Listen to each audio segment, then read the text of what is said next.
James and Emma sat at his parents' dining table, surrounded by the warm glow of candlelight. It was meant to be a special dinner, their first proper family gathering since Emma's promotion at work.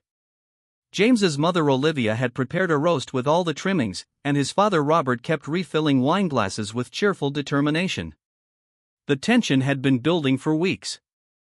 Emma worked late hours at her new job, while James spent more and more time helping his mother, whose arthritis was getting worse. They barely saw each other, and when they did, they were too tired to really talk. The argument started over something small: Christmas plans. Emma wanted to spend it with her family this year. James reminded her they had agreed months ago to stay with his parents, especially with his mother's health problems. "We can visit your family for New Year's instead," James suggested, passing the gravy boat to his brother Edward. Emma's shoulders stiffened. "I already told my parents we'd come. My sister's flying in from Australia. I haven't seen her in 2 years." "You could have discussed it with me first," James said quietly, trying to keep his voice level in front of his family. "When exactly?" "You're never home, and when you are, you're too busy checking on your mom's prescription schedule or researching treatment options." The words came out sharper than Emma intended. Olivia shifted uncomfortably in her seat. Robert suddenly became very interested in cutting his meat. Edward glanced between James and Emma, clearly wishing he were somewhere else. "I'm just trying to help my family," James said. "Something you claim to understand. What's that supposed to mean?" Emma put down her fork. "It means that I'm trying to balance everything: you, work, my parents, while you seem focused only on your new job and what you want." Emma felt heat rising to her face. All the stress of the past months. The long hours proving herself at work, the loneliness at home, the feeling that James was slipping away boiled over in that moment. "That's not fair," she said. "I'm working this hard for us, for our future. I don't need this guilt trip. In fact, I don't even need you." The words hung in the air like smoke. No one moved. No one spoke. James's face didn't show anger or hurt, just a quiet acceptance, as if Emma had finally said out loud what he'd feared all along. He carefully placed his napkin beside his plate, nodded once, and stood up. No dramatic exit, no shouting. Just quiet dignity as he walked out of the dining room. The front door closed with a soft click, and moments later, they heard his car start up and drive away. Emma sat frozen, the full weight of her words crashing down on her. She hadn't meant it, not really. It was just frustration speaking. But she couldn't take it back now. Olivia reached across the table and touched Emma's hand.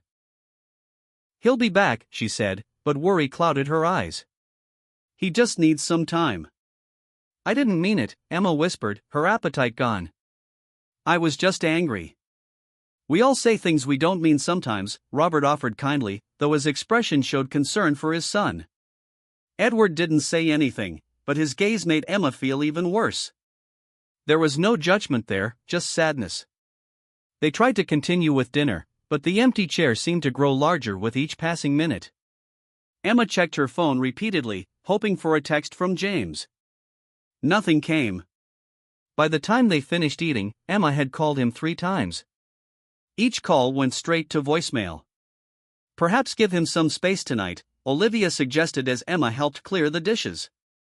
"He'll cool down by morning." But James didn't come home that night. Or the next. Emma woke up each morning hoping to find him sleeping beside her, but the bed remained half empty. On the 3rd day, she called Edward. "Have you heard from him?" she asked, trying to keep her voice steady. "He's okay," Edward said. "That's all I can tell you right now."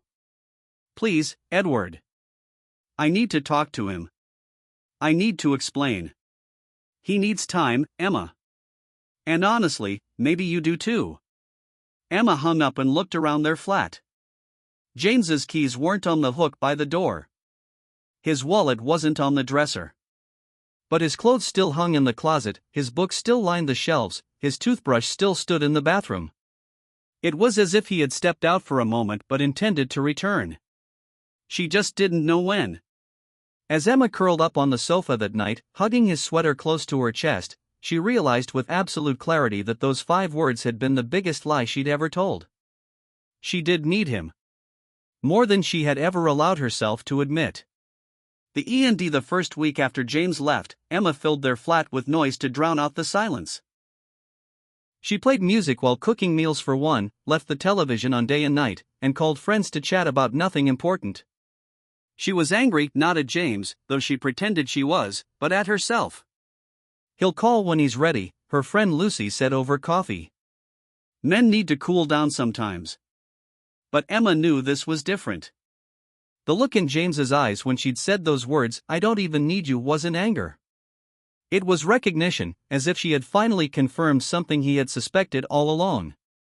Each night, Emma sent him text messages that started with concern but ended with defensiveness. "Your mother keeps calling me. At least tell her you're okay." And later, "This just proves my point about not needing you. I'm doing fine on my own." She wasn't fine.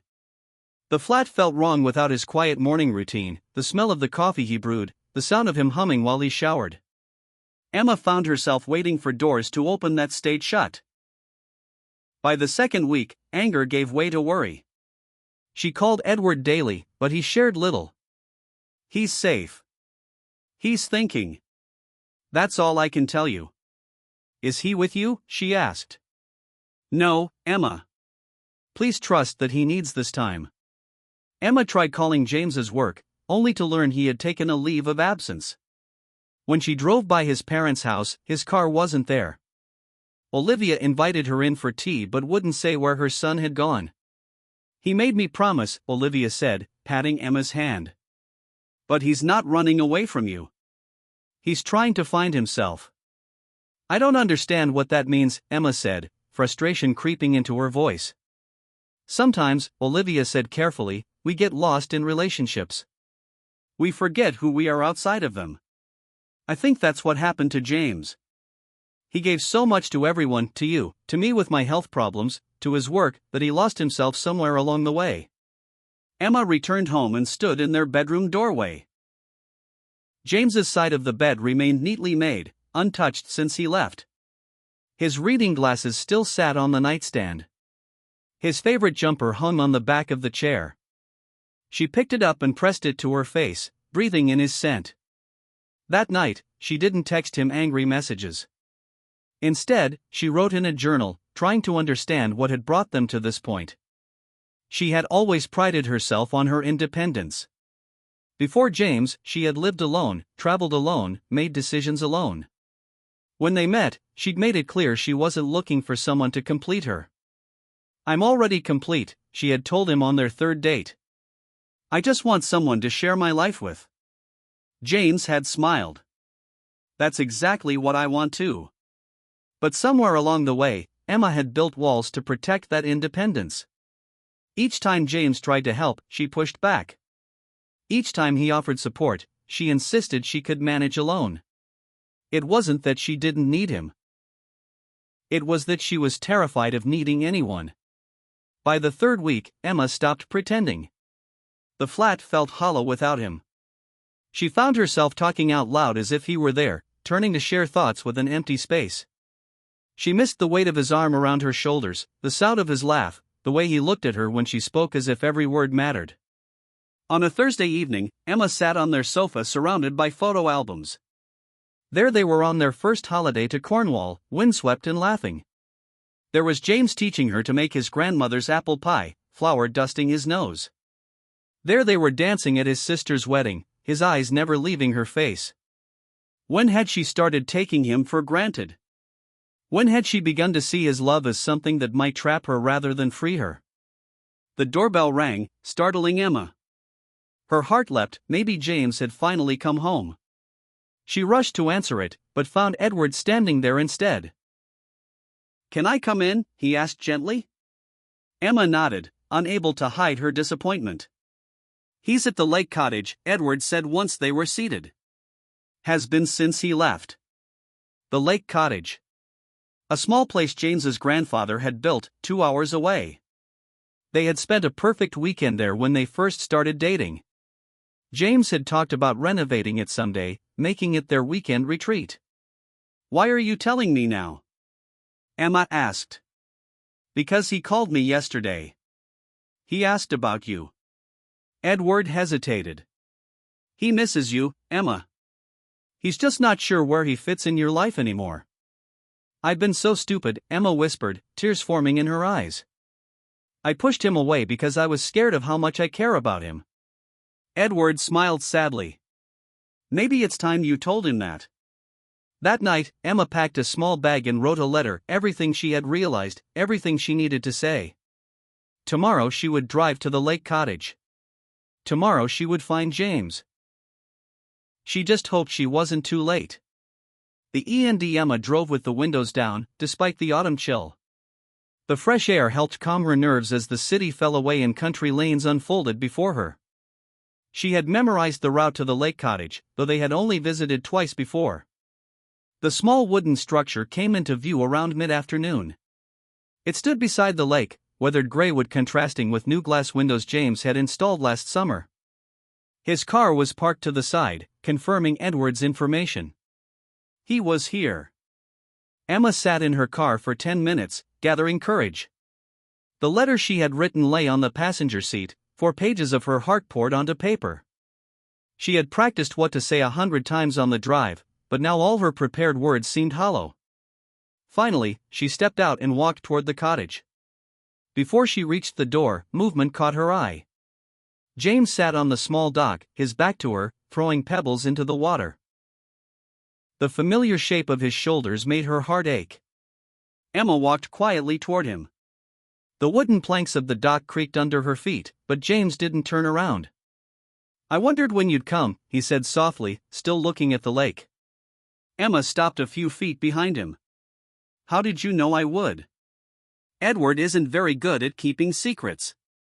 Now he turned, his face thinner than she remembered, his eyes tired but clear. He told me yesterday he might have let my location slip. Emma didn't move closer. Can I sit?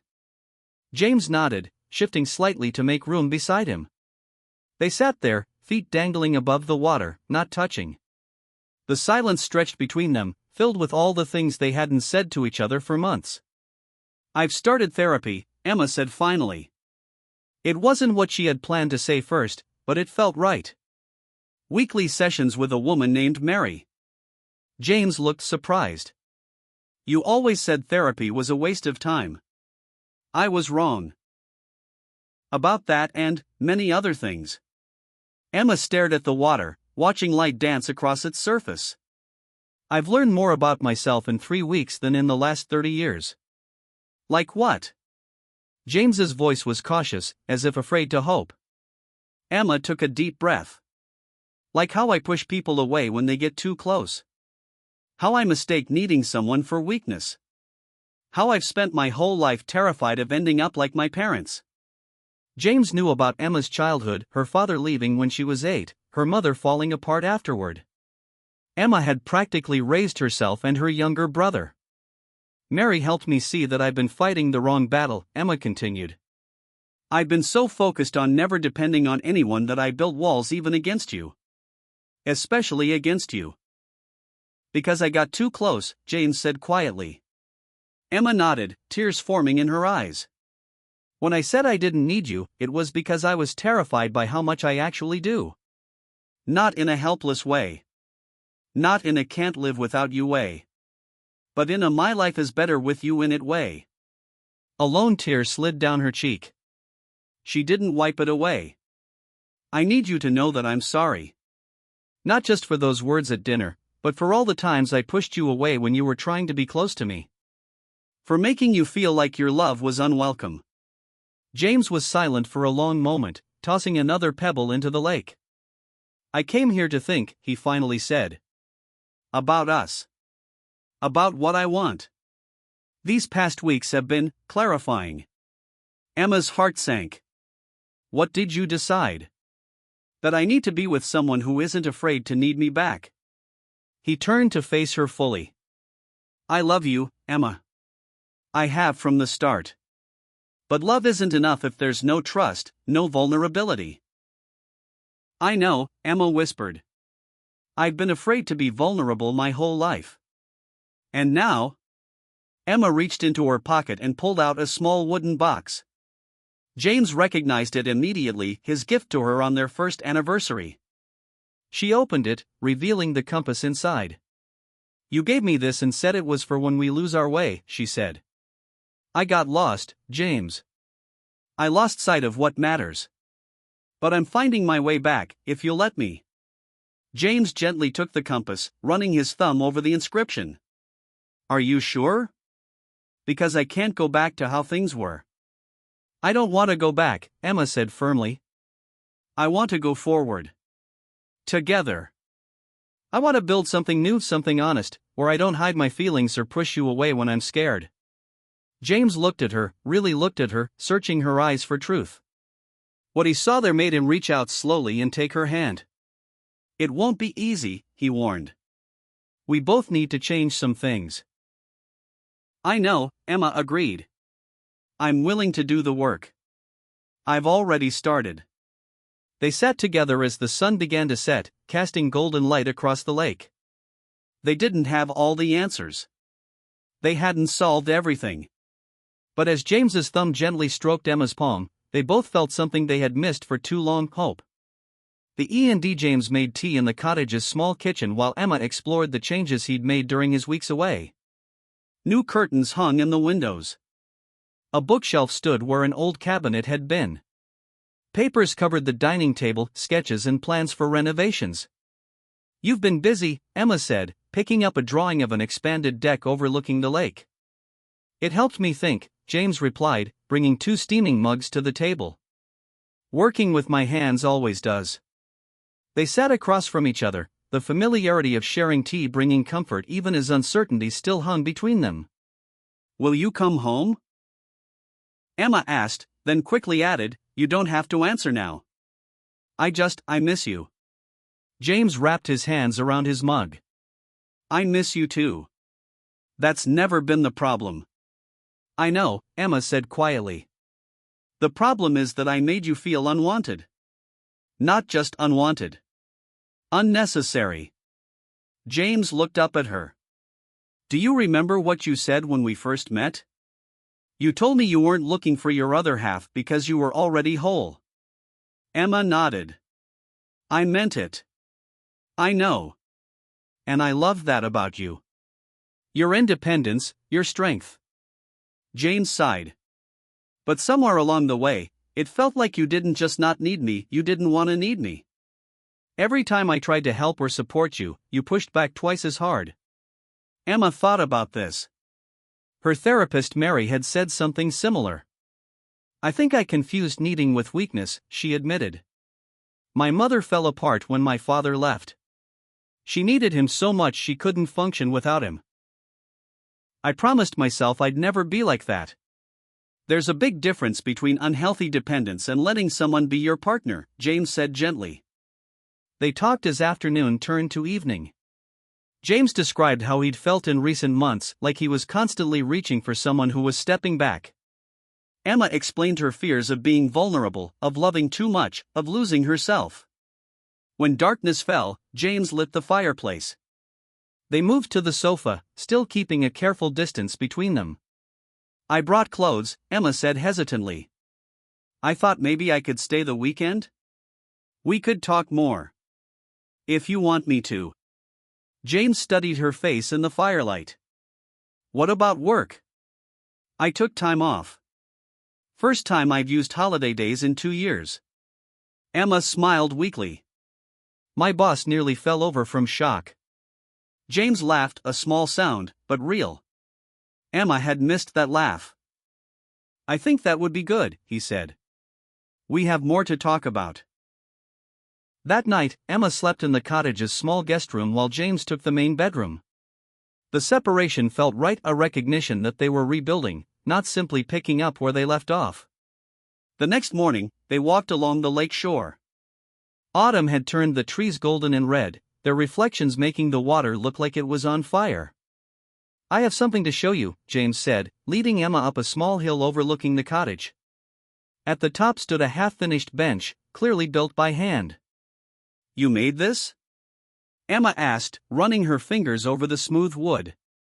Been working on it all week. It's not done yet. James looked slightly embarrassed. I thought it would be nice to sit up here and watch the sunset. Emma pictured them sitting on this bench years from now, older but still together, watching the day end over the lake. The image filled her with unexpected joy. It's beautiful, she said sincerely. They spent the day working on the bench together. James taught Emma how to sand the wood properly, how to seal it against the weather. When they finished, they sat on it together, admiring their work and the view. I've been thinking about what you said yesterday, James said as the sun began to set. About confusing needing with weakness. It's something I'm working on, Emma replied. Me too. James looked at her. Because I realized something while I was here alone. I'd been afraid too. Emma turned to him, surprised. Afraid of what? Of not being needed. James's voice was quiet but clear. My whole life, I'd been the responsible one.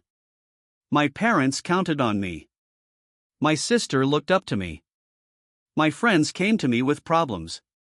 Being needed made me feel valuable. You are valuable, Emma said firmly. I know. But I think I've been looking for that same validation from you. When you said you didn't need me, it confirmed my worst fear, that I had nothing important to offer you.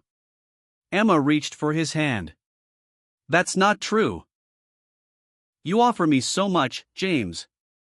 Your kindness, your patience, your way of seeing beauty in small things. As they sat on the bench they had finished together, watching the sunset paint the lake gold and pink, Emma realized something important.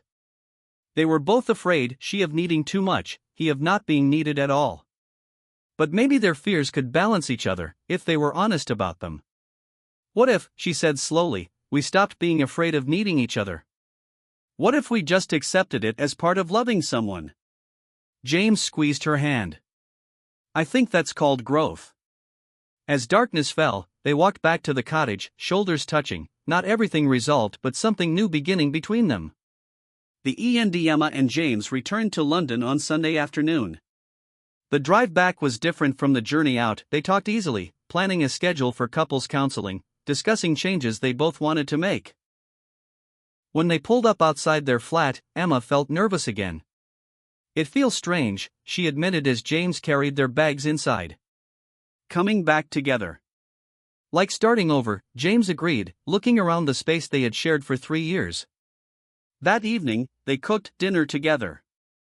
Small moments of familiarity, James chopping vegetables while Emma stirred the sauce, the way he reached around her for spices, felt both old and new. They were careful with each other, polite in a way they hadn't been before, but underneath ran a current of hope. Should we call your parents? Emma asked as they washed dishes. Let them know we're home? James nodded. Mum's been worried. She calls me every day.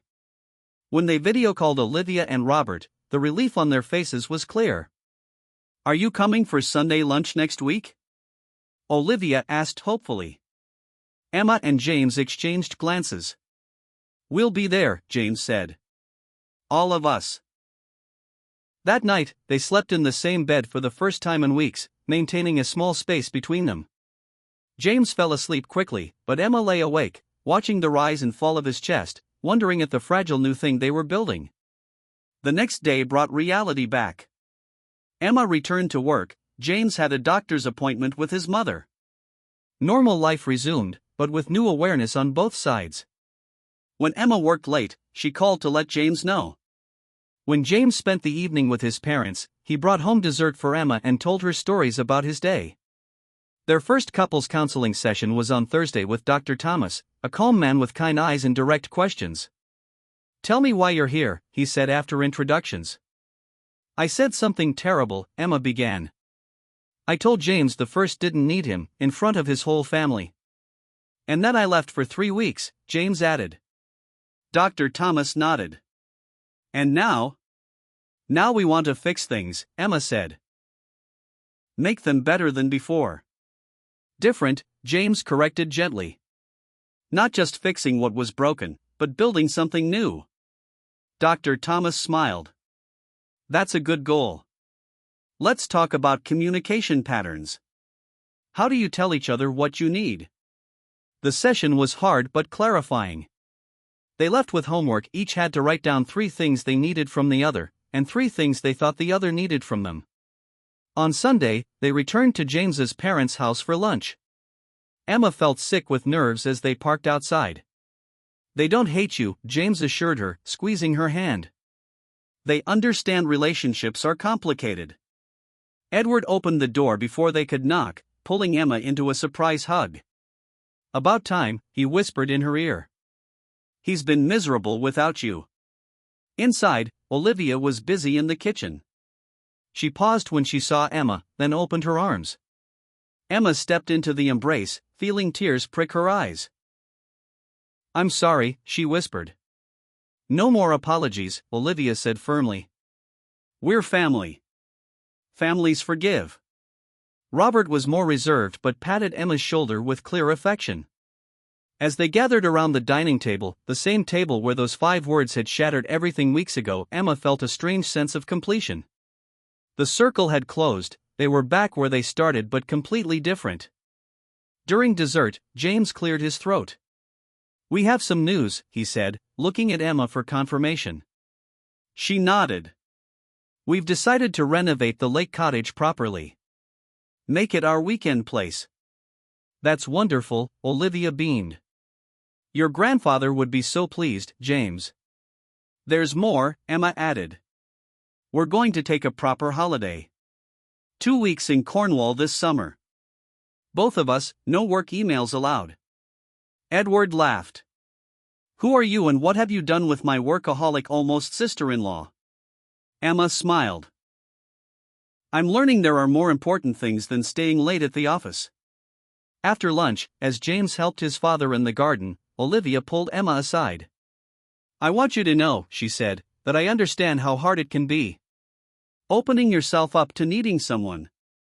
Emma looked at her in surprise. Robert and I went through something similar early in our marriage, Olivia explained. I was very independent, afraid of leaning on anyone. It took me years to learn that needing someone doesn't make you weak. It makes you human. Through the window, Emma watched James laughing with his father and brother. 3 weeks ago, she had thought she might lose him forever. Now they were building a new kind of relationship, one day at a time, learning to be strong individuals who chose to need each other. That night at home, James put on music and pulled Emma close for a slow dance in their living room. Thank you, he said softly against her hair. For what? For being brave enough to change.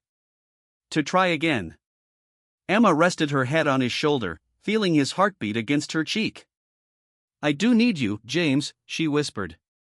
Not because I'm incomplete without you. But because life is better, richer, more beautiful when we're together. The end.